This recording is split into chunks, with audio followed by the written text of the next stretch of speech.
Hi, this is Carolina and Issara from I Was Diagnosed.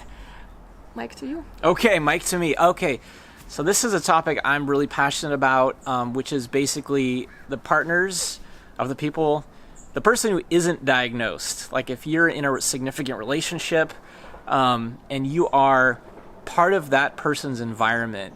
Like for me, I know when we were just dealing with figuring out what was going on with her, it was really scary. You know, we were looking at everything from brain cancer to all kinds of stuff. We didn't know. It was just like literally one of the worst times of our lives. And then when she got diagnosed, I was like, okay, well, what's this? And I started reading up on it. And there's like literally nothing I can do to help her. Like nothing I can do to change the outcome of what she's dealing with. It's just like so insane. So what I can do is just look at all the things that are available that I can change. And being part of her environment means that I'm doing one of two things. I'm either undermining her ability to like stay focused and stick to her diet and exercise and routine. I'm either undermining it or I'm supporting it. And there's no middle ground. It's not like you're neutral. Like the way things work, there's always some outcome that's happening. There's never like no outcome. There's never like zero result. It's always like you're either like supporting or undermining. And I'm just like speaking to you, if you have a person like this, like this is your chance to get your act together and just deal with whatever you've been dealing with. So I know for me, some of it was ADD, some of it was just not being able to work effectively, some of it was just not being consistent, not, just all the things that I've been kind of just let it build up in my life that I've been tolerating. And that just doesn't work anymore, because in this situation, it is such a high stakes, high performance, like consistency based system that there's just no room for any of this stuff. So I'm just really like, it's a conversation I like to have about just really stepping up your game in the relationship. And I want to add that like one of the low-hanging fruits and one of the most difficult things for a lot of people to do is to support the people who diagnosed with the dietary changes. With food, yeah. Food's like the number one thing. Like you should be doing that diet with that person. No, so it's a problem for us because I'm kind of a weirdo. I was raised a vegetarian, so I can't really eat meat. Pretty much all the things, not all of them, but a lot of them say that you should be eating like organ meats and bone broths.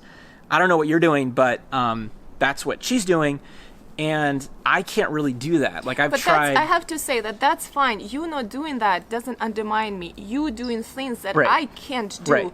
like eating pastry, which you don't. Totally. Like if you were to do that, that's what would undermine me. And Yeah. I want to say that for a year, he completely stayed away from things that he would normally eat, like gluten, Whatever. breads, whatever. Just normal crappy American Beers. food.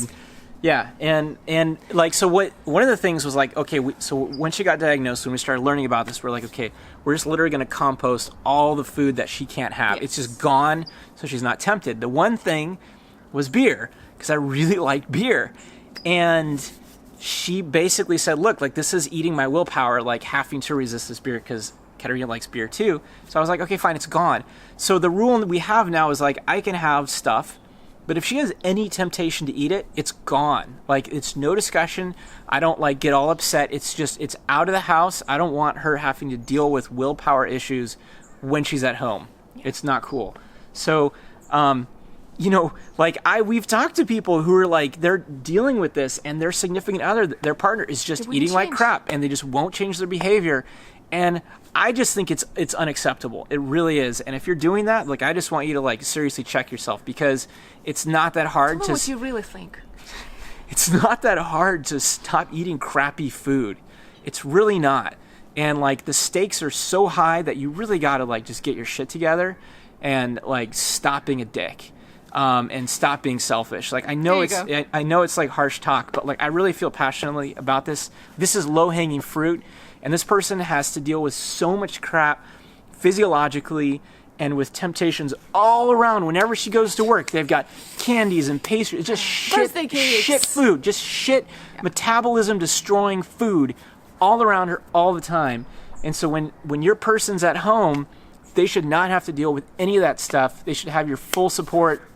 And if you're struggling, then you just need to get it handled, and you need to figure it out, because that's the number one low-hanging fruit that you can do to make a difference. And if you're not doing that, And if your partner's not doing that, just write us a comment or something, and I'm going to yell at them because it is seriously not cool. Yeah.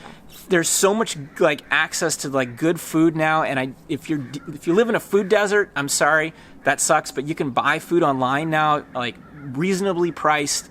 That's not terrible. Like there's ways to deal with this, but like if you're the person who's undermining, you got to really knock it off.